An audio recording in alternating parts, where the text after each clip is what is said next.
Hello friends, मैं लोपामुद्रा आप सभी को मेरे हिंदी ट्यूटोरियल चैनल पर बहुत बहुत स्वागत करती हूँ। आज हम लोग पढ़ने वाले हैं साहित्य सुधा, जो कि 11वीं कक्षा की पुस्तक है। उसके अंतर्गत सच्चिदानंद हीरानंद भाषण अज्ञा जी ने द्वितीय विश्व युद्ध दौरान अमेरिका द्वारा हिरोशिमा और नागासाकी पर हुए परमाणु बम के आक्रमण से हुआ विभीषिका को वर्णना किया है। द्वितीय विश्व युद्ध के दौरान जापान अमेरिका को आत्मसमर्पण करना नहीं चाहता था, जिस वजह से अमेरिका जापान की दो बड़े शहरों पर परमाणु बम गिराने का निश्चय कर लेता है। वो उसे भारी नुकसान पहुंचाने के लिए 1945 6 अगस्त को हिरोशिमा पर परमाणु बम गिराते हैं, जिसका नाम था लिटिल बॉय। ठीक उसके 3 दिन बाद ही अमेरिका ने अपना दूसरा परमाणु बम फेटमैन को नागासाकी पर गिराया, जो कि जापान का दूसरा बड़ा शहर था। ये नरहिंसक तांडव मनुष्य के द्वारा रचा गया था, जो कि मनुष्य को हानि पहुंचाने के लिए ही बनाया गया था। इन परमाणु बम गिरने के कारण बहुत सारे जनजीवन व्यथित हुए, शहर राख बन गए, मनुष्य खाक बन गए। आज वहाँ पर विकलांग पैदा होते हैं। ये सब कवि को बड़ा ही व्यथित किया। वो हिरोशिमा में जाके पहुँचते हैं और वहाँ के अस्पतालों में घूमते हैं, वहाँ पे सड़क पर जाते हैं, वहाँ के हृदय विदारक दृश्य वो देखते हैं और अपने आँखों देखा चीज़ों को वो इस कविता के माध्यम से बयान करते हैं। चलिए शुरू करते हैं कवि परिचय से।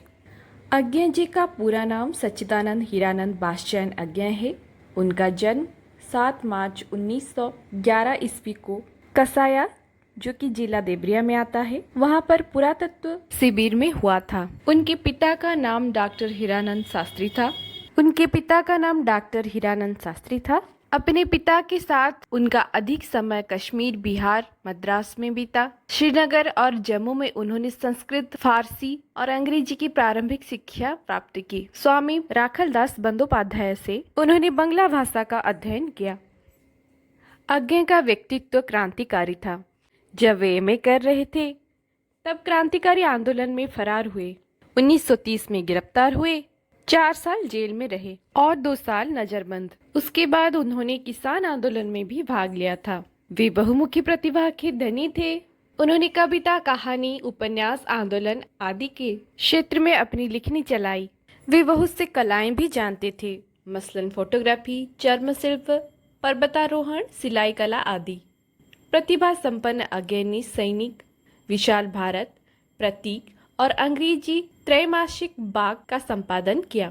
साथ ही ऑल इंडिया रेडियो में भी नौकरी की। 1943 से 45 तक सेना में रहे। उन्होंने समाचार साप्ताहिक दिनमान, नया प्रतीक तथा दैनिक नवभारत टाइम्स का कुशलतापूर्वक संपादन किया। प्रयोगवाद के प्रवर्तक अज्ञा ने 1943 में तार सप्तक का संकलन किया। इसमें 7 कवि संकलित थे, जिन्हें उन्होंने राहों का अन्वेषी कहा। इनमें से अधिकांश कवि प्रयोगवादी थे। अज्ञा यायावरी प्रकृति के थे।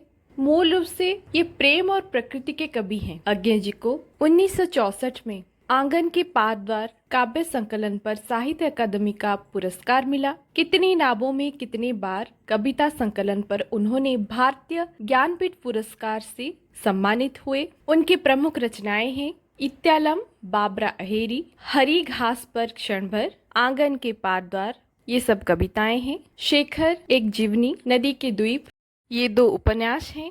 छोड़ा हुआ रास्ता, लौटती पगडंडियां, ये कहानियां हैं। अरे यायावर रहेगा याद, एक बूंद सहसा उछली, ये यात्रा वर्णन है। त्रिशंकु, आत्मनेपन, अद्यतन आलोचना आदि है।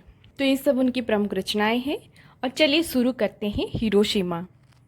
चलिए इसकी व्याख्या करके सरल ढंग से मैं आपको इस कविता को समझा दे रही हूँ। ध्यान से सुनिए। एक दिन सहसा सूरज निकला, अरे क्षितिज पर नहीं, नगर के चौक पर। तो यहाँ पर कवि का कहना है कि एक दिन सहसा सूरज निकला। जापान के हर दिन की तरह वो दिन भी आम था। हिरोशिमा में 1945 अगस्त 6 तारीख की सुबह हर सुबह की तरह आम हुई, लेकिन अचानक से उस दिन सहसा सूरज निकला। सहसा मतलब अचानक से सूरज निकला।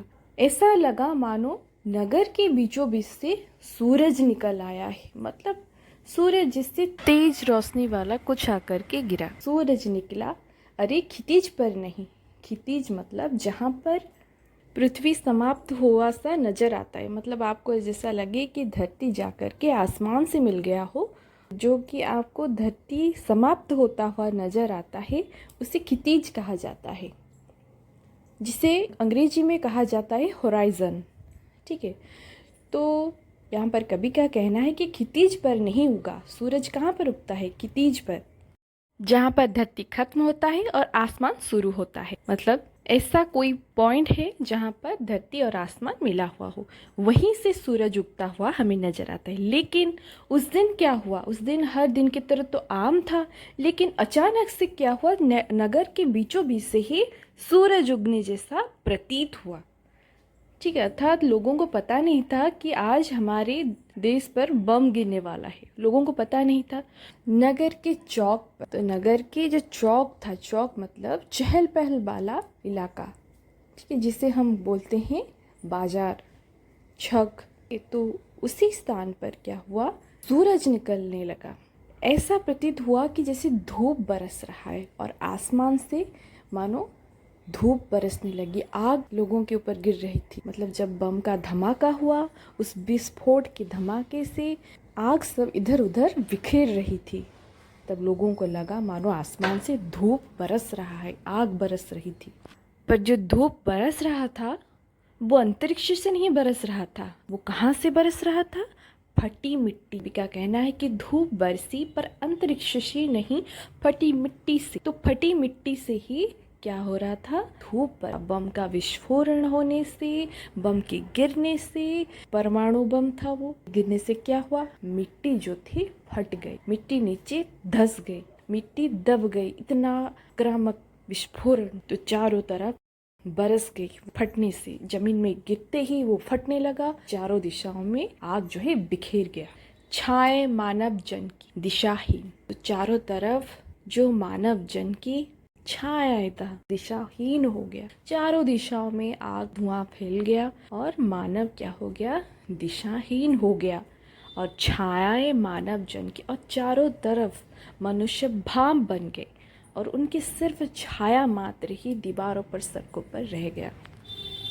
सब और पड़ी वह सूरज, अर्थात वो जो विस्फोरक था उसका विस्फोरण इतना भयावह था, वो सिर्फ एक ही जगह को विस्फोरित नहीं किया, 4-5 घरों को ही नहीं तोड़ा, वो पूरा शहर, पूरा एक बड़ा इलाका, एक देश को तहस नहस कर दिया। एक देश के बड़े बड़े शहर, जैसे कि भुवनेश्वर में, भुवनेश्वर तो छोटा सा ही शहर है, लेकिन जापान का हिरोशिमा उस समय का बहुत ही बड़ा शहर हुआ करता था, वो उसे पूरा तहस नहस कर दिया। कभी कहते हैं कि जो सूरज नगर के बीचों बीच से उगा था और उग कर के अपने आग से पूरे शहर को तहस नहस कर दिया, पूरे जनजीवन को व्यथित कर देने वाला था, जिसकी निकलने वाले जो प्रकाश, जिससे निकलने वाले आग, उस विस्फोरण से निकलने वाले आग हवा में उछल करके इधर उधर गिर रहे थे, चारों दिशाओं में, 10 दिशाओं में लोगों को दिशाहीन कर रहे थे। तो ये जो सब घट रहा था वो नहीं उगा था पूरब में, वह बरसा सहसा बीचों बीच नगर के, काल सूर्य के रथ के पहिए के ज्यों टूट कर बिखर गए हो दशों दिशा में। तो यहाँ पर कवि का कहना है कि नहीं उगा था पूरब में, वो पूरब में नहीं उगा था। वो जो विस्फोरक था, लोगों को लग रहा था कि ये सूरज अचानक आसमान से गिर पड़ा है यहाँ पर, नहीं, सूरज नहीं था वो पूरब से नहीं उगा था, वो पूरब से उगने वाली सूरज नहीं था। पूरब से जो सूरज उगता है वो मनुष्य के लिए हानिकारक नहीं होती, वो मनुष्य के हित के लिए उगती है। अगर सूरज ही नहीं उगेगा तो मनुष्य समाज, ये पूरा पृथ्वी ही नहीं हो पाती। लेकिन वो पूरब में उगने वाला सूरज नहीं था, वो बरसा सहसा बीचों बीच नगर की, उससे बीचों बीच नगर में, वो बीचों बीच नगर में गिर कर के आग बरसा रहा था चारों तरफ से। ये सबसे ऐसा प्रतीत हो रहा था कि जैसे काल सूर्य के रथ के पहिए के ज्यों अरे टूट कर बिखर गए हो दशों दिशा में। ऐसा सबसे ये लग रहा था कि काल सूर्य के रथ के पहिए, अर्थात काल सूर्य के, ये जो सूर्य था ये काल वाला सूर्य था। काल मनी मृत्यु, मृत्यु रूपक सूर्य आकर पहुंचा था, जिसके रथ के मानो पहिए टूट गए हो। ये कवि की वर्णना है, कवि की भावना है। कवि यहाँ पर अलंकार का प्रयोग किए हैं। कवि यहाँ पर थोड़ा अलंकार का प्रयोग करते हुए कहते हैं कि ऐसा लग रहा था मानो जैसे मृत्यु का सूरज रथ से आ रहा हो और उसके पहिए टूट करके ज्यों, अरे जैसे कोई, ज्यों माने जैसे, जैसे टूट करके बिखर गए हो। कवि का कहना है कि काल रूपक, मृत्यु रूपक सूर्य के जो रथ था उसके पहिए मानो टूट करके बिखर गए हो चारों तरफ, 10 दिशा में, 10 दिशाओं में जैसे बिखर गए हो। ऐसा तांडव रचने वाला काल रूपक सूर्य आकर पहुंचा था नगरों के बीचों बीच, मृत्यु लेकर के वो सूरज आया था। कुछ क्षण का वह उदय अस्त, हालांकि जब रोज सूरज उगता है उसे सुबह 5 से लेकर शाम 5, 12 घंटे लगता है उदय होकर के अस्त होने में, लेकिन वो कुछ क्षण भर का उदय अस्त था। वो जो काल रूपी सूर्य आकर के नगरों के बीचों बीच पहुंचा था, जो परमाणु बम था, उसका जो विस्फोरण था,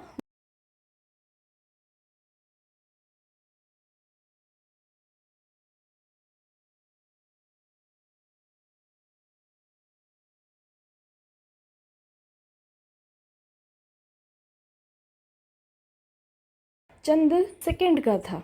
विस्फोरण हुआ और बुझ गया। थोड़ी देर की उदय अस्त था, बुझ गया। उसके बुझने को कवि ने यहाँ पर अस्त कहा है।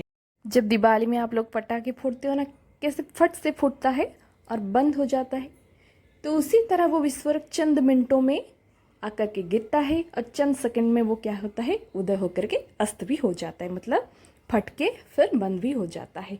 लेकिन वो जो कुछ क्षण का उदय अस्त था, केवल एक प्रज्वलित क्षण की दृश्य शोक लेने वाली दोपहरी। फिर तो फिर यहाँ पर कवि कहते हैं कि वो जो केवल एक प्रज्वलित क्षण की, उसका जो प्रज्वलन था उस क्षण में क्या हुआ, उस समय क्या हुआ, दृश्य शोक लेने वाली दोपहरी। वो जो दोपहर का समय था, उसका जो प्रज्वलित विभीषिका था, उसका जो तांडव था, उसका जो फटना था, वह सच में बड़ा ही मार्मिक और हृदय विदारक दृश्य था। वह अपनी उत्तप्तता से सब कुछ सोखने वाला दृश्य था। जब वो फटा तो फिर और क्या, प्रश्नवाचक चिन्ह लगा लेते हैं कि वो जब आकर के फटा तो फिर क्या हुआ, तो फिर मतलब उसकी उदयस्त से क्या होता है, इसका परिणाम क्या हुआ और क्या हो सकता है, अनर्थ, हाहाकार।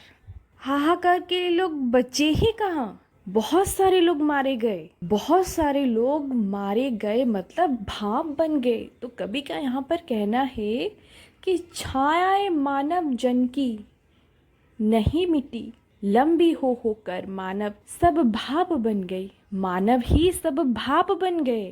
तो कवि का कहना है कि छायाएं मानव जन की, मानव रहे नहीं, मानव का छाया बन गया, मतलब जहाँ पर जो व्यक्ति था वो वहीं से ही जल करके भाप बन गया, नहीं मिट्टी लंबी हो होकर था, जिसे सूर्य उदय से अस्त लेकर के मनुष्य का जो छाया है वो लंबी हो करके सूर्य के अस्त के साथ ही मिटती है। उस दिन ऐसा नहीं हुआ था। उस दिन लोगों का छाया लंबी हो करके सूर्य के साथ, सूर्य के अस्त होने के साथ लंबी हो करके, जैसे मनुष्य का छाया है लंबी हो करके उस दिन नहीं मिटा था। उस दिन क्या हुआ था, मानव ही सब भाप हो, मनुष्य उस क्षण भर के उदय अस्त में ही भाप बन गए थे, भाप बन गए थे। छायाएं अभी लिखी है छुल से हुए पत्थरों पर। तो ये जो विभीषिका है, तो वहाँ के पत्थर भी आज उसका बयान है। और उजड़ी हुई सड़कों के गज पर, उजड़ी हुई मतलब टूटी हुई सड़कों के गज पर, अर्थात वह विस्फोरण इतना भयावह था कि वहाँ पर सड़क के गज पर चलने वाला राही, अर्थात सड़क के गज माने सड़क के किनारे चलने वाला व्यक्ति, और साथ ही उस विस्फोरण के दौरान किस प्रकार भाप बन गया है और उसका सिर्फ कुछ राख ही वहाँ पर गिरा हुआ है जो कि छाया की तरह दिखती है, वो आज भी वहाँ पर मौजूद है। वहाँ की दीवारें, वहाँ के पत्थर और वहाँ की सड़कों के गज आज उसका प्रमाण है। मानव का रचा हुआ सूरज मानव को भाप बनाकर सो गया। पत्थर पर लिखी हुई यह जली हुई छाया मानव की साखी है। तो किस प्रकार मनुष्य के द्वारा रचा गया ये जो विस्फोरक था, ये जो सूरज था, ये परमाणु बम था, ये मानव को ही भाप बना दिया, मानव को ही नाश कर दिया। किस प्रकार एक मनुष्य के दुख दर्द को सह नहीं पाता, दुख दर्द को जान नहीं पाता, मनुष्य एक मनुष्य के लिए कितना क्रूर हो सकता है, उसका प्रमाण आज भी हिरोशिमा के पत्थर और सड़कों पर देखने को मिलती है। उसकी जो पत्थर पर लिखी हुई यह जली हुई छाया मानव की साखी है। जो मानव की जली हुई छाया, जो उस विभीषिका में वो जली हुई पत्थर, सब आज भी का प्रमाण देता है कि मनुष्य कितना आक्रामक हो सकता है। एक मनुष्य के लिए मनुष्य कितना नीचे गिर सकता है। चलिए देखते हैं कविता के बारे में और क्या लिखा गया है। प्रस्तुत कविता में उस विभीषिका का वर्णन किया गया है जब द्वितीय विश्व युद्ध के अंत में अमेरिका ने परमाणु बम हिरोशिमा पर गिराया था। अमेरिका द्वारा परमाणु बम गिराए जाने से भीषण नरसंहार हुआ। बम फटने से ऐसा प्रकाश हुआ मानो सूरज निकल आया हो। इस कविता को हम लोग यहाँ पर समाप्त करते हैं। आशा करती हूँ ये कविता आप लोगों को समझ में आया हो। अगर नहीं आए तो कमेंट करके ज़रूर पूछ लीजिए।